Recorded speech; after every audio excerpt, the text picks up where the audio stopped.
মুসলমানরা হচ্ছে মানসিকভাবে অসুস্থ। এরা নামাজ পড়ে রোজা রেখে কি বোঝাতে চায়, কি বোঝাতে চায় এরা? আজকের ভিডিওটা শেয়ার করে সারা বিশ্বের মুসলমানকে দেখার সুযোগ করে দিন। এই কথাটি বলেছে আপনাদের মেসি।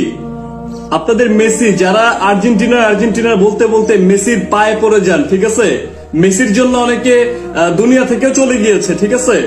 মানে কেন মেসি জিতে নাই?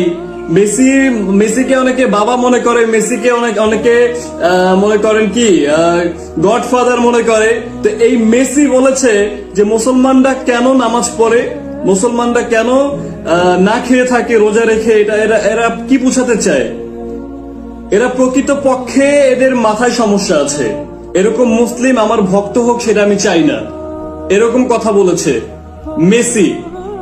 আল্লাহকে ভালোবাসলে মেসিকে বয়কট করুন এবং ভিডিওটা সারা বিশ্বের মানুষের কাছে ছড়িয়ে দিন শেয়ার করে। আসসালামু আলাইকুম রহমতুল্লাহ বারাকাতুহু। বিসমিল্লাহির রহমানির রহিম। সবাই আমার এই ভিডিওটাকে শেয়ার করবেন। একটি গুরুত্বপূর্ণ ভিডিও, যা চোখে পড়লে দেখে আপনারা অবাক হয়ে যাবেন।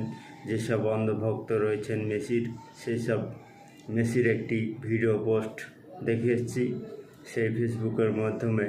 আমরা দেখেছি সেই ভিডিও নামাজে 5 ওয়াক্ত সালাতের বিরুদ্ধে এবং নামাজ হজ জাকাতের বিরুদ্ধে একটি ছবি পোস্ট করেছে সেই অন্ধভক্ত যারা আছে মেসি, তাদের জন্য এই ভিডিওটা। চলুন সেই ভিডিওটা দেখি। মেসির সেই ভিডিওটাতে কি বলছে চলুন দেখাচ্ছি আপনাদেরকে।